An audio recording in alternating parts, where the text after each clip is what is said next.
Okay, we're on the 56 rack right now. We're going to tear this down. It won't take very long. We're going to get everything sandblasted, get it cleaned up, ready for go back together. Pull your rails out, pretty easy to do.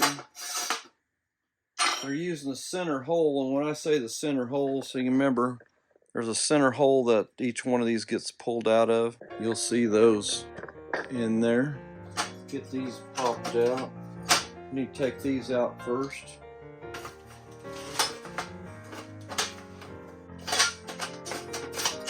Once you get it fairly loose, your shells should come on out.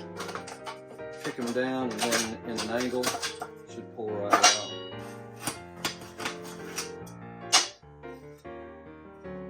All the shells are out. One more down here. Let's see if we can get him.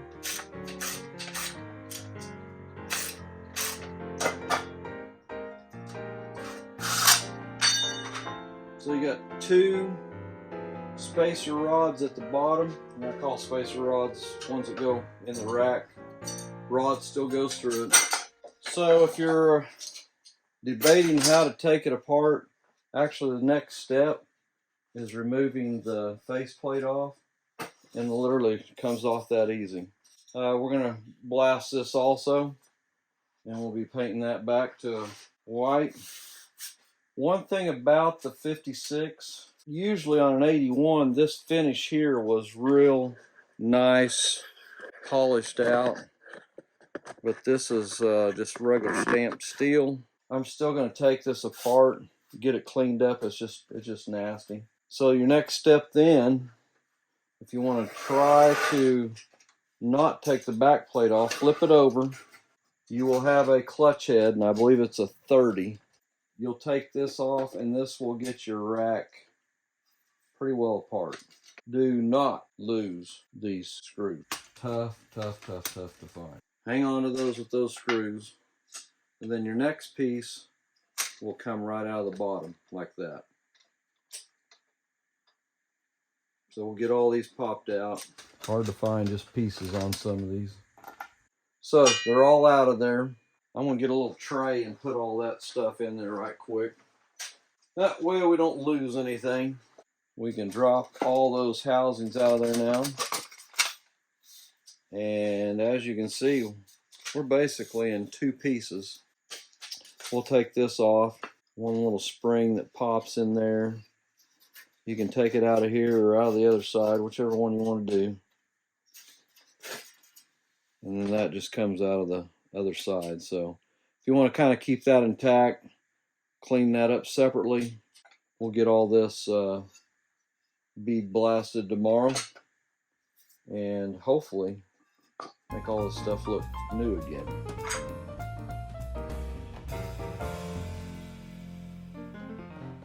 One of the first things you need to really look at and make sure it's working right, this is the time to be looking at the back side of your rack, this rack piece right here, and make sure all the pieces back here, our little return spring was a little bit kind of hung up, so we took it apart, started with some steel wool, cleaned this area, kind of blew it out. I've already treated it with fluid film, as you can see. I'm going to tighten this one back up here. This return, make sure when you get this spring has enough tension put on it, make sure that little bottom spring gets put in that little hole. Don't let it just flip against the side, or it'll give you some trouble down the road. Always check the ratcheting part, make sure this is working nice and smooth, the operation feels good. We will coat the rest of this rack when we get our assembly kind of somewhat together here. And don't over tighten that. You want that to be able to slide. So like right there, I've got just a tad too high. You want that to be just a hair loose right there. So it does that. Each one of these rack pieces, I always take a little bit of steel wool to these. I try to keep them as natural as possible, but take a little bit of steel wool and just kind of give those a little bit of a once over. I've never powder coated those. I don't think it'd be a problem. I've just always left anything powder coat in this area. I tried not to allow that to give me any issues. I've had people say they've done it and they've had to sand some areas and get it to working again. All right, we want to kind of make sure that large spring, there's a spring right here that goes all the way up into this hole right here. Make sure it's attached. If it's not returning for you very good right now, probably that spring is either just kind of laying there. Make sure it's in good shape, and it should be attached to that bottom piece there. So next step would be, if you got this rack already put together, get these lined up and start feeding those into the rack assembly. Get every one of those popped in there. We won't tighten these down, but you want to see those head assemblies turned. So this head is in this position right here. If you have to bump them up to get them in there, that'll be fine. But as you're going here, get those all popped in. So that literally will turn to that position right there. That way these heads should be lining up for you. So let's pop all those in right quick. That's better. Okay, they all look like they're in the right position. Let's get those all locked in right quick. Okay, those are all in. Everything looks really, really good. Still workable here. Good, looking good. So let's go to squaring a few things up. Probably the dead giveaway is the one with the spring right here on the bottom base. This will have a threaded bolt going all the way through. Then your cover plate will go on, and it will go on each pin. We'll get lined up like so, just like that. Now let's go back to our bottom bracket now. Get it lined up. It'll go in the base, and there'll be a pin going all the way through. That will go through the cover plate, so you'll see a hole right out here. Start with this one. This is the dead giveaway one that you know it's got to be in there.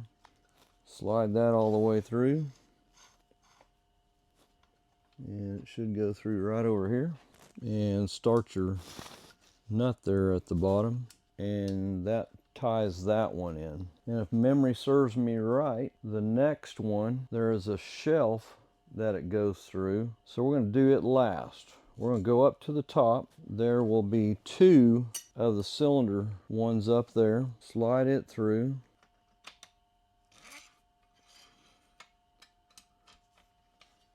You'll have another barrel one will go in right here. So let's grab a shelf and start dropping our shelves in. 56 is like the rest of them. It works the same. The shelves are the same, just not as many, obviously. So stick your first one down through there and do it in an angle. And then you'll have to pull the rack. And since we're loose right now, life is a lot easier. You'll see a little pin that this is going to hook into, and they're going to pop out on you while you're doing this. But if you want to try to get one in, so you can kind of see what it looks like, basically, we're ready to run one of the shafts through. We're going to use the middle shaft. So you'll see this metal hole. It'll come all the way through over here. Now pull it up. There we go. About missed that one. So make sure when you're tightening these, do not slip off on your screwdriver on this end and scratch your freshly painted rack assembly. Now this is the start of the tightening. Make sure all your bottom shelves are locked in at this point. You want all these pins right here, this one here, You don't want them flopping in there like that. You want that when you get ready to bolt this together, you want those very, very tight. Good rule of thumb on tightness, when that shaft, the two inside shafts hit both ends, you're done. Don't need to go any tighter. Like right there, as far as you need to go. Okay, let's move to the top.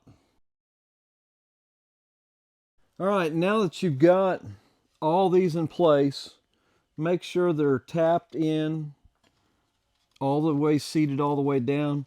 Check your slider on each one and make sure it's all working properly before you lock this down. You'll have a washer and a screw that goes on each item, on each gear. I call it like an S-cam. Nothing crazy, just snug.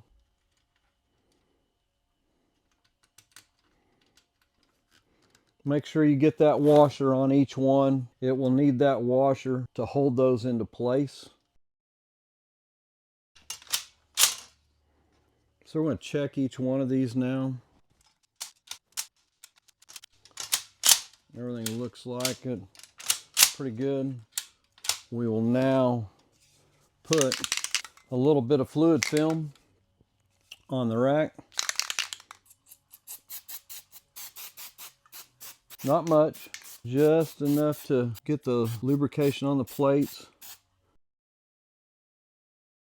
Everything is tight.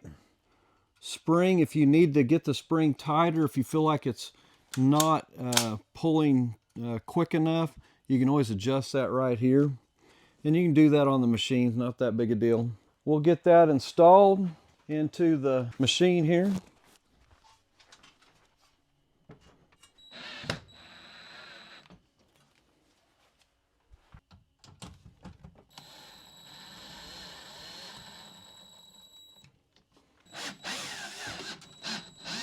All right, rack is in. We're gonna get on the compressor now. We're gonna get a really detailed, if you got one of these and it's working good like this one was, I'm just gonna give it a really good scrub down. I've already reshot the plate. The plate was probably the worst thing.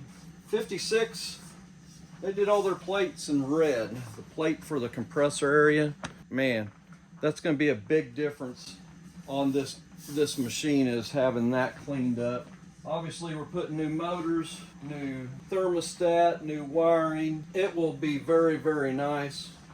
We're going to start scrubbing on this right now. I'm using Super Clean. If you're not familiar with Super Clean, kind of like Purple Power, Simple Green, great product. It will dissolve if you got any grease on there, and this one's got a little bit of stuff that hopefully we can get off, but we're going to give this a scrub down and get everything cleaned up. And so hang on, I probably won't talk very much. We're just going to do a lot of cleaning.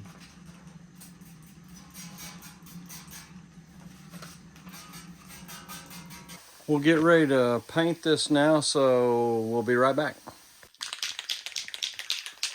We're going to put a primer on first, an etch primer, part number 7220. It's a self-etch primer. It will etch itself into any bare metal. Obviously it'll go over paint, but this will clean up a lot of the bare metal stuff that may be showing.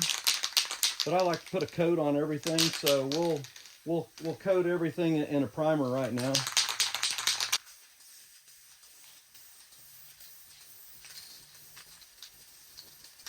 And you're just trying to achieve coverage at this point.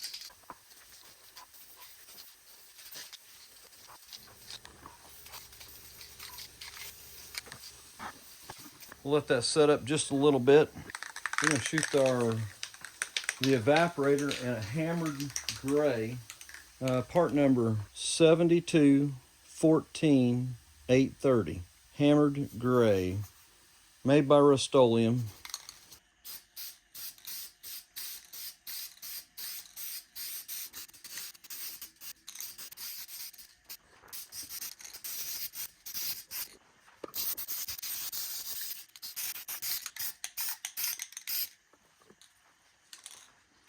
Probably give it just a couple of coats. One thing about that self-etch primer, it really helps for adhesion. Doesn't take as much paint. That is looking good. We'll let that set up a little bit, and as soon as that gets set up really good, we'll come in and do the black. So hang on. All right, let's get the black going. I'm using Krylon's Fusion All-in-One. It's a part number 2702. All-in-one. It's got paint and primer, which got primer already on it, so we're good there.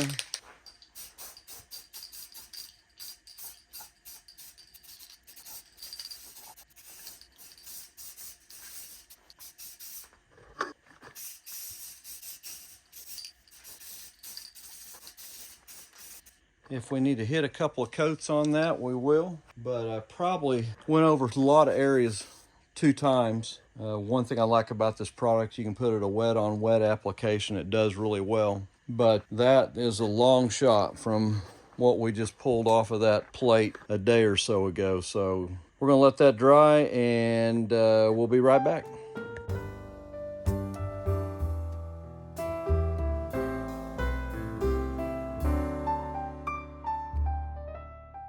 Hey, welcome back, Sodatime Restoration. As you can see, we got a little ways last night. Got the base here. We've got the compressor mounted on.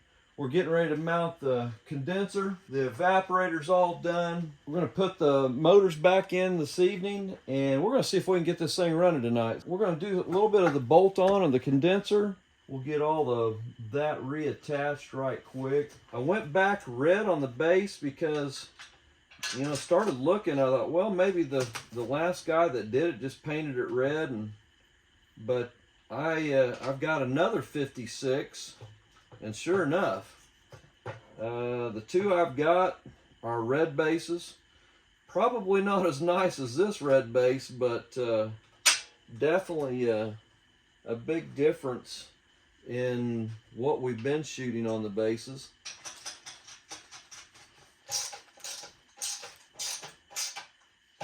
Let's go to the lower fan motors next. We've already got the compressor tight. So lower fan motor. If you've got your blades off your old one, this one blade here, all I've done is just use the Vivid Restore on it. 1 pass I've done on it. And as you see, it is cleaning it up really good. Look at that. And that is 2 passes. Vivid Restore. I shot a little bit of my Super Clean, cut a little bit of the grime off. If you're doing the evaporator and the condenser area, spend the money. That evaporator one is running all the time. If that motor looks like the original, definitely get that thing out of there. Put your new one on. But you're gonna hit a particular housing area here. You want that cord to be going down. You don't want it to, I try to kick it to the side if I can. There it goes. All right, we will put the blade on.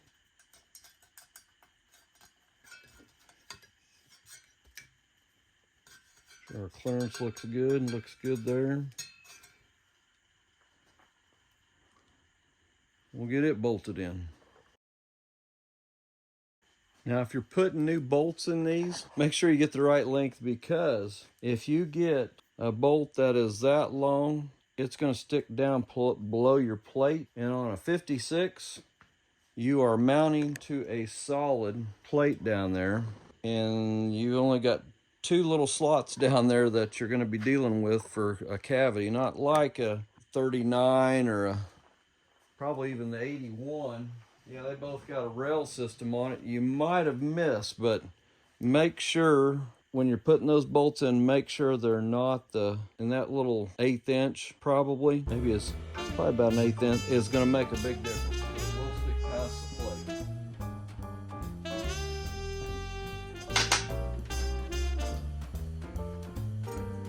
That is in, it's looking good.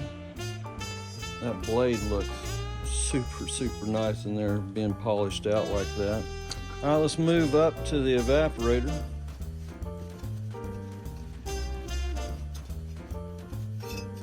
Definitely this one here will never get seen ever again.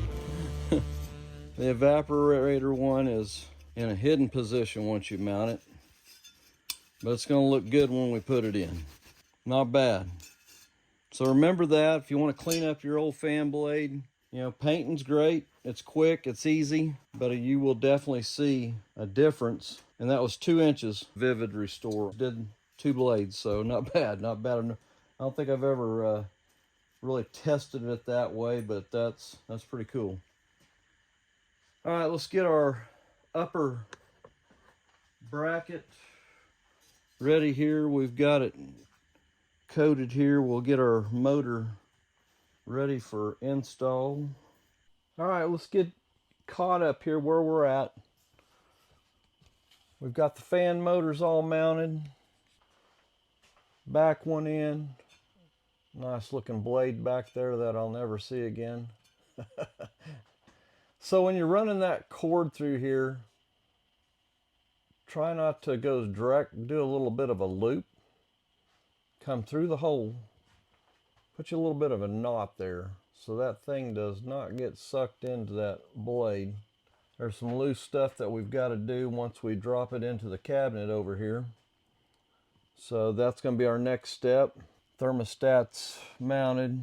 The only wires I don't have run right now is really the upper one. All the lower is complete. The wiring harness is there. The back 110 plug is rolled up there, but wow, it come out super nice. So let's get this set up. We're going to drop this in.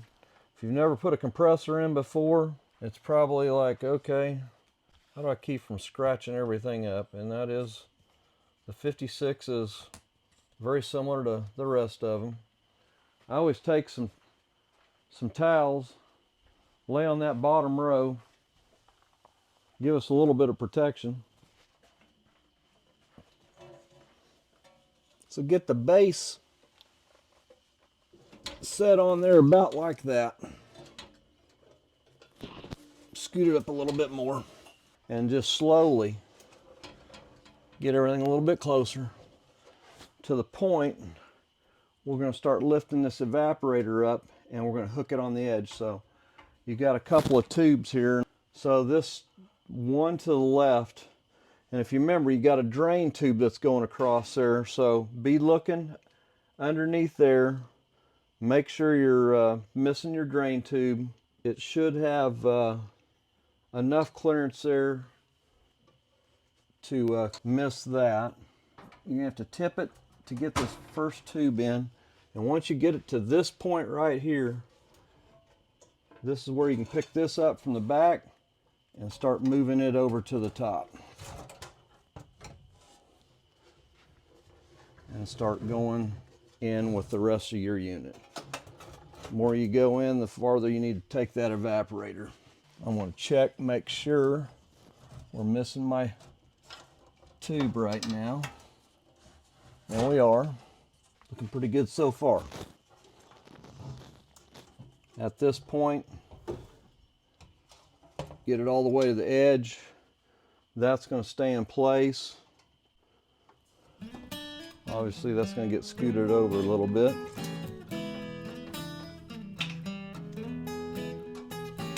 This is the one that comes up to the thermostat. And we're going to drop this all the way in now. Pull these out.